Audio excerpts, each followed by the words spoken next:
અમદાવાદમાં plastic bottle reduce કરવાની ઝુંબેશ ગાયબ થઈ ગઈ। બોટલ રિડ્યુસ કરવાના મશીન ધૂળ ખાતા નજરે પડ્યા છે।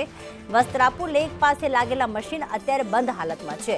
મશીન બંધ રહેતા ભંગારમાં આપવું પડે તેવી સ્થિતિ। પ્લાસ્ટિક રિડ્યુસ મશીન શોભાના ગાંઠિયા સમાન બન્યું।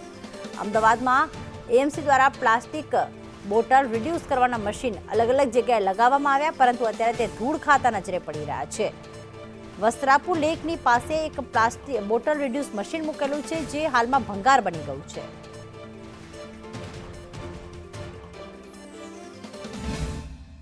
આરંભે સુરા અને અંતે અધૂરા, બસ આ જ પ્રકારે તંત્રની જ્યાં હોય ત્યાં આ જ પ્રકારની સ્થિતિ જોવા મળી રહી છે। ઠેર ઠેર પ્લાસ્ટિક રિડ્યુસ કરવા માટેના મશીન તો લગાવવામાં આવ્યા, પરંતુ તેનો ઉપયોગ ક્યાં અને કેવી રીતે થાય છે તેને લઈને પણ કોઈ અજાણ છે। અને તમામ જગ્યા પર જે લગાવેલા જે તમામ મશીનો છે તે પણ માત્ર શોભાના ગાંઠિયા સમાન બન્યા છે। અને reverse vending machine, processing, recycle and rest plastic bottle, એ તમામ જે સુવિધાઓને લઈને જે વિવાદ કરવામાં આવી હતી, જે મોટા મોટા દાવાઓ કરવામાં આવ્યા હતા, પરંતુ તેના તમામ જે મશીનો છે જે અમદાવાદના વસ્ત્રાપુર લેક પાછળ દર્શાવવામાં આવ્યા છે, પરંતુ તે માત્ર શોભાના ગાંઠિયા સમાન બન્યા છે અને ધૂળ ખાતી હાલતમાં જોવા મળી રહ્યા છે। તેનો કોઈ ઉપયોગ કે પછી મશીનો પણ બંધ હાલતમાં જોવા મળી રહ્યા છે।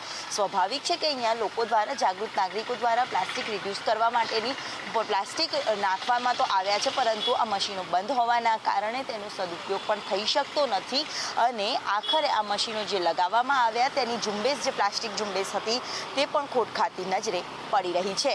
કેમેરામેન પુખરાજ શર્મા સાથે દિવ્યા ચૌહાણ, સંદેશ ન્યૂઝ, અમદાવાદ।